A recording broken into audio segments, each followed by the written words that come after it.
Start. आज का chapter है 3D ज्योमेट्री।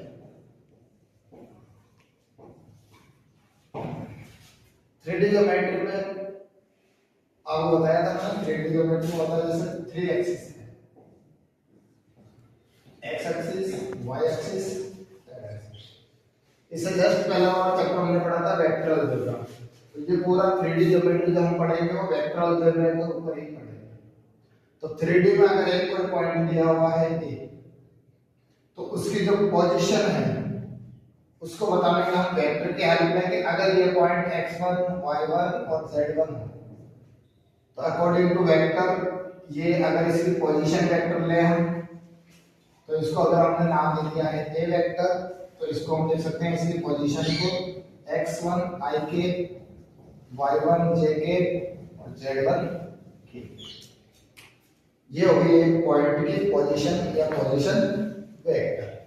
यहाँ पर x1, y1, z1 जो पॉइंट है उसको हम लिखते हैं डायरेक्शन रेशियो। डायरेक्शन रेशियो, इसी के डायरेक्शन रेशियो को डायरेक्शन कोसाइन में कन्वर्ट करना आपको पहले बताया था। डायरेक्शन रेशियो को डायरेक्शन कोसाइन इसमें कैसे कन्वर्ट करते हैं, इसके लिए पहले आपको वेक्टर का मैग्नीट्यूड लेना आना चाहिए। वेक्टर का मैग्नीट्यूड कैसे लेते हैं, इसके कंपोनेंट जो दिए गए हैं इसके स्क्वायर का सम, ये होता है इसका मैग्नीट्यूड। अगर इसी वेक्टर को मैं इसी के मैग्नीट्यूड से डिवाइड कर दूं तो इसको हमने जो नया नाम दिया था वो था यूनिट वेक्टर। और यूनिट वेक्टर के कंपोनेंट होते हैं x1 ik, y1 jk, z1 kk और अपॉन में इसका स्क्वायर, या आप एक बार मैग्नीट्यूड लिख दो तो लिखने में आसानी है। ये हो गया आपके पास यूनिट वेक्टर। तो यूनिट वेक्टर के जो कंपोनेंट होते हैं वो भी हमने पढ़ रखे हैं। इसको हम इस टाइप में लिखते हैं l ik m jk n kk, where l m and n are direction cosines। तो यहाँ कंपेयर करने पर आपको मिलेगा l की value x1 upon magnitude of a, where m की वैल्यू आपको मिलेगा y1 upon magnitude of a vector, और n की वैल्यू आपको मिलेगी z1 upon magnitude of. Angle format में अगर आपको बताया पहले, तो अगर इस डायरेक्शन में इस पॉइंट की पोजीशन अगर एंगल फॉर्मेट में ले तो x एक्सिस से अगर ये अल्फा एंगल बनाता है, y एक्सिस से बीटा एंगल बनाता है और z एक्सिस से अगर ये गामा एंगल बनाता है, तो इसके डायरेक्शन कोसाइन हो जाएंगे आपके पास cos alpha, cos beta, cos beta. Direction cosine को हमने माना था l m n। तो ये आपके पास हो गए हैं डायरेक्शन कोसाइन। इसके बीच में रिलेशन इसके स्क्वायर करके अगर हम सम करें l square plus m square plus n square, relation आपको मिलेगा 1। ये आपको पिछले चैप्टर में बता दिया था कि इसका स्क्वायर प्लस इसका स्क्वायर प्लस इसका स्क्वायर करोगे तो ऊपर मिलेगा x1 square, y1 square, z1 square, upon में भी ये मिलेगा और दोनों एक दूसरे से कैंसिल आउट होकर क्या आ जाएगा 1। ये हो गया है रिलेशन किसके बीच, डायरेक्शन कोसाइन के बीच। इसको हम लिखना चाहें तो cos square alpha, cos square beta, cos square gamma equal to 1। याद आपको ये रखना है, लेकिन एग्जाम में ये नहीं आता है। एग्जाम में आता है इसके जो अदर मतलब अगर मैं cos को sin में कन्वर्ट करूं तो ये होता है cos स्क्वायर आता है 1 minus sin square alpha, 1 minus sin square beta, 1 minus sin square gamma equal to 1। इन तीनों को राइट हैंड साइड ले लो तो ये हो गया sin square alpha plus sin square beta plus sin square gamma.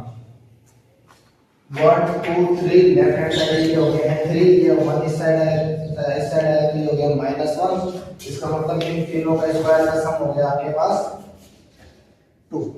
तो एग्जाम में इस टाइप के आते हैं कि जो नॉर्मल दिए गए हैं उसके अलावा उससे क्या है, जैसे मान लो इसके लिए आ गया आपके पास equation cos 2 alpha cos 2 beta cos 2 gamma equal to question mark मतलब कितना। तो इसको फाइंड आउट करने के लिए फॉर्मूला बताएगा आपको cos स्क्वायर या cos 2 थीटा का फॉर्मूला होता है 2 cos थीटा माइनस 1 अपॉन ये होता है क्या स्क्वायर। हाँ cos 2 थीटा होता है 2 cos स्क्वायर थीटा माइनस ये स्क्वायर यहाँ है। तो यहाँ से cos स्क्वायर क्या आ जाएगा माइनस 1 इस साइड आ गया तो 1 प्लस cos 2 थीटा अपॉन इसको हमने इस इक्वेशन का अपनी मेन इक्वेशन है उसके अंदर अगर अप्लाई किया है तो cos स्क्वायर अल्फा की जगह आ गया है half plus cos 2 alpha upon वैसे ही cos स्क्वायर बीटा की जगह आ जाएगा half plus cos 2 beta upon half plus cos 2 gamma upon 2 is equal to 1। ये हाफ प्लस हाफ हो गया है 3/2। इन तीनों को ऐड कर लिया तो cos 2 alpha cos 2 theta cos 2 gamma upon 2 is equal to 1। इसको फर्दर सॉल्व किया है तो ये उस साइड जाके हो गया -3/2 और 1 -3/2 क्या होता है cos 2 alpha plus cos 2 beta cos 2 gamma upon 2 और ये उस साइड जाने के बाद हो गया माइनस हाफ 2 से 2 कैंसिल आउट और आंसर आ गया है इसका cos 2 alpha cos 2 beta cos 2 gamma is equal to -1। Exam में ये आता है और सबसे पहले ऑप्शन मिलता है 1। सबसे पहले ऑप्शन मिलता है 1 और हम सीधे 1 देख के ये भूल जाते हैं कि ये ऊपर लिखा हुआ नहीं है मल्टीप्लाई में लिखा हुआ है और सीधे आंसर लिख दिया 1 और घर आके हम सो के आते हैं कि अपने पास सही है। फिर आपको पता चलता है कि इसका आंसर 1 नहीं है -1 है इस टाइप से। तो इसका अगर स्क्वायर दिया है तो +1 और 2 अल्फा दिया हुआ है तो -1 साइड स्क्वायर में दिया है तो 2। ये तीनों आपको याद रखना है। इसके बाद हम पढ़ते हैं जैसे एक पॉइंट दिया हुआ है तो उसका हमने जो पढ़ लिया है ये सारा डायरेक्शन कोसाइन डायरेक्शन रेशियो। अगर इसी टाइप में आपको 2 पॉइंट दिए हुए हैं तो 2 पॉइंट से वेक्टर बनाना जो आपको पहले सिखा दिया था कि ए बी वेक्टर क्या होता है position vector of B minus position vector of A point. इसका मतलब अगर ये x1 y1 z1 हो ये हो x2 y2 z2 तो इसका आंसर आ जाएगा आपके पास x2 माइनस x1 i के y2 माइनस y1 z के और z2 माइनस z1 के। ये हो गया है ए बी वेक्टर। अब वेक्टर आ गया तो इसके डायरेक्शन रेशियो ये हो गए हैं डायरेक्शन के कोसाइन। इसका मैग्नीट्यूड निकाल लेंगे हम और उससे डिवाइड कर देंगे तो हमारे पास क्या आ जाएगा डायरेक्शन कोसाइन। इसके बाद फिर डिवीजन में बोलता है कि आपके पास इक्वेशन ऑफ लाइन क्या होती है। Equation of line vector format में हमने पढ़ा है r vector equal to a vector plus lambda b vector where r vector जो है वो रैंडम पॉइंट है या हम कह सकते हैं वेरिएबल है जो x y z फॉर्मेट में है। a जो वेक्टर है वो है पॉइंट ऑन द लाइन मतलब ऐसा पॉइंट जिससे लाइन पास हो जाए। लैम्डा आपके पास कांस्टेंट हो गया है और b वेक्टर ये हो गया है पैरेलल वेक्टर। किसके पैरेलल लाइन के पैरेलल। किसके पैरेलल लाइन के। तो इससे आप नई फॉर्मेट लिख सकते हो x i के y j के z k के इक्वल टू पॉइंट हो गया x1 i के y1 j के z1 k के प्लस तो लैम्डा ये हो गया है लैम्डा, और बी की जगह आप लिख सकते हो ए आई के, बी जे के, सी के।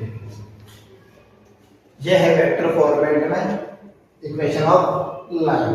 अगर इन्हीं को हम कंपेयर करें तो इसका आई कैप यहाँ आ गया x, यहाँ आई कैप के साथ है x1, यहाँ आई कैप के साथ है plus lambda a। As it is J cap के लिए आ गया है y equal to x2 plus lambda b, और k कैप के लिए आ गया है z इक्वल टू यहाँ आएगा आपके पास y, यहाँ आ गया है z1 प्लस लैम्डा c। इन तीनों को हम कंपेयर करें तो यहाँ से जो सॉल्यूशन आएगा लैम्डा की वैल्यू, इससे लैम्डा की वैल्यू आ रही है x minus x1 upon a, यहाँ लैम्डा की value y minus y1 upon b, और यहाँ लैम्डा की value z minus z1 upon. तीनों लैम्डा इक्वल है इसलिए हमने राइट साइड में इक्वल पुट कर दिया है, x minus x1 upon a, y minus y1 upon b, z minus z1 upon equal to lambda आप लिख सकते हो। ये हो गई है standard equation of line in Cartesian form.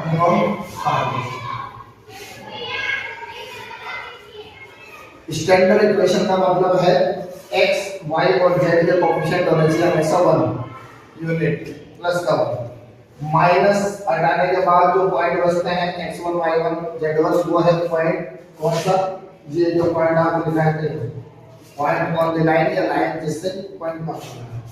A B C parallel vector के आपके पास क्या हो गए हैं डायरेक्शन रेशियो। आगे नेक्स्ट क्लास में पढ़ेंगे।